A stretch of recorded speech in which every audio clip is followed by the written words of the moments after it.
عمومی طور پہ جب ولی کا ذکر آئے تو اس کے ساتھ کرامت کا تصور ساتھ جڑا ہوا ہوتا ہے، لیکن یہ بات ذہن میں رکھیں کہ یہ ولی کو اللہ کی طرف سے دیا گیا اعزاز تو ہے، لیکن یہ ولی کی علامات سے نہیں ہے۔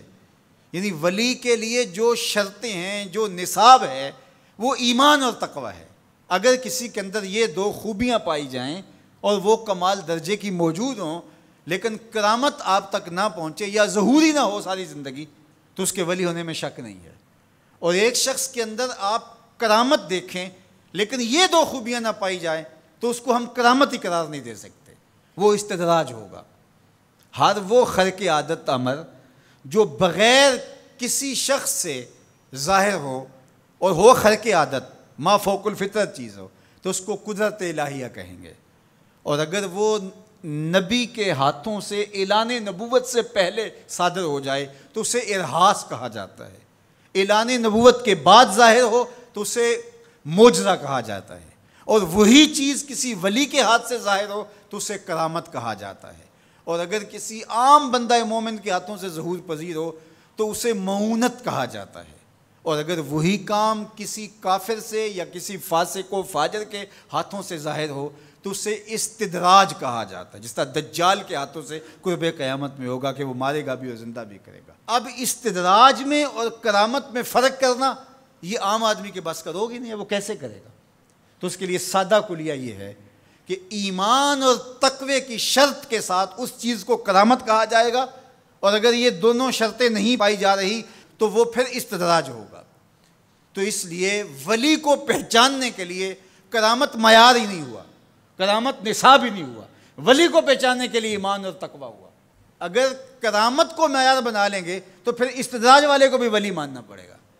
اور یہی وجہ ہے کہ بہت سارے لوگوں نے ایسے لوگوں کے اوپر جو کسی بڑے بزرگ کی گدی پہ بیٹھ گیا، یا وہ چار لوگوں نے اس کو مان لیا یا اس کے شعبدے چل گئے اور شریعت کا واضح تارک ہے، اور لوگ اس کو اللہ کا ولی مان رہے ہوتے ہیں، اس لیے کہ ان کے ہاں معیار وہ نہیں ہے جو قرآن نے دیا ہے۔ قرآن نے دیا الذین آمنوا وکانوا یتقون، اور کرامت معیار نہیں ہے، وہ ایک ثمرہ ہے۔ اس ثمرے کو پہچانا جائے گا اس اصل نصاب کے بعد۔ اس کو صرف ایک مثال سے سمجھاتا ہوں۔ حضرت داتا گنج بخش علی حجویری علیہ الرحمہ نے کشف المعجوب میں یہ واقعہ لکھا ہے۔ کہتے ہیں کہ شیخ علی الخواص ایک بہت بڑے بزرگ تھے، وہ سفر پہ جا رہے تھے اور صاحب حال تھے، با کمال تھے، واقعتاً اللہ کے ولی تھے۔ ایک شخص آیا اور ہانپتا کامتا ان کے پاس آ کے رکا، کہا آپ شیخ علی الخواص ہیں؟ فرمایا ہاں۔ تو کہا کہ میں لمبا سفر کر کے آیا ہوں اور آپ کی صحبت میں کچھ دن گزارنا چاہتا ہوں، تو آپ مجھے اپنی صحبت کے شرف سے محروم نہ رکھیے۔ تو حضرت شیخ علی الخواص نے مراقبہ کیا اور اسے کہا کہ مجھے تیرے بدن سے کفر کی بو آ رہی ہے۔ اللہ والوں کو اللہ نے بصیرت کا نور دیا ہوتا ہے۔ اس نے کہا جی میں نصرانی ہوں اور دیار غرب سے آیا ہوں، آپ کی شہرت سنی تھی تو آپ کی صحبت میں کچھ وقت گزارنے کی آرزو ہے، مجھے محروم نہ رکھیے۔ شیخ کہتے ہیں میں نے ٹالنا چاہا، میں نے کہا کہ میری صحبت میں رہنا بڑا مشکل ہوگا، تکلیفیں سہنا پڑیں گی۔ اس نے کہا جی میں گوارا کروں گا۔ فرمایا ٹھیک ہے۔ کہا کہ میں چلتا گیا اور وہ بھی میرے ساتھ تھا۔ 8 دن گزر گئے، کبھی کھانا ملتا، کبھی 2 لقمے لے لیتے، کبھی پانی پی کے گزر اوقات ہوتی، کبھی گھاس کھا لیتے۔ ایک دن اس کا وجود کپ کپا رہا تھا بھوک کی شدت کی وجہ سے۔ اس نے مجھے کہا شیخ آپ اللہ کے بندے ہیں، میں نے عہد تو کیا تھا کہ کوئی آپ سے مطالبہ نہ کر پاؤں، لیکن اب میری سخت جواب دے گئی۔ تو آپ اللہ کے مقرب ہیں، تو اللہ کے اس قرب کی وجہ سے اس سے دعا کیجئے تو وہ میرے اور آپ کے کھانے کا انتظام کر دے۔ کہتے ہیں کہ میں اس کی حالت کو دیکھ کر کے سجدہ ریز ہو گیا اور اللہ کی بارگاہ میں نے یہ دعا کی مالک اس کافر کے سامنے رسوا نہ کرنا۔ کہا جب میں نے سر اٹھایا تو آسمان سے ایک طبق اترا جس کے اوپر 2 پیالے شربت کے تھے اور 2 روٹیاں تھیں۔ تو میں نے 1 پیالہ اور 1 روٹی اس کو دے دی اور 1 خود لے لی، اور پھر سفر شروع ہو گیا۔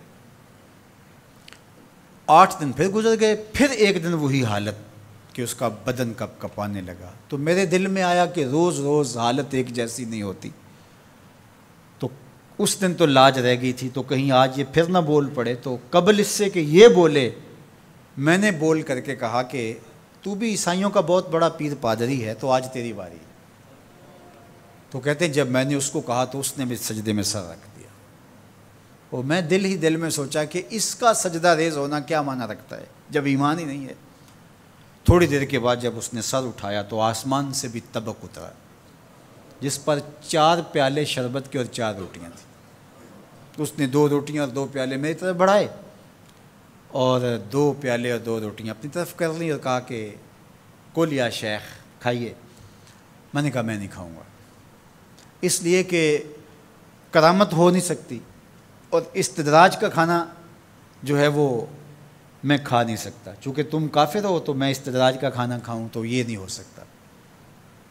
تو اس نے کہا کل یا شیخ، شیخ کھائیے اور میری طرف سے 2 مبارکیں وصول کیجیے۔ میں حیران ہوا، میں نے کہا کیا مبارکیں؟ اس نے کہا میں نے سجدے میں سر رکھا اور اللہ کی بارگاہ میں عرض کی، اے اللہ اگر اسلام سچا دین ہے تو 2 پیالے اور 2 روٹیاں عطا کر دے، اور اگر علی الخواص واقعی تیرا ولی ہے تو 2 پیالے اور 2 روٹیاں اس کے صدقے سے دے دے۔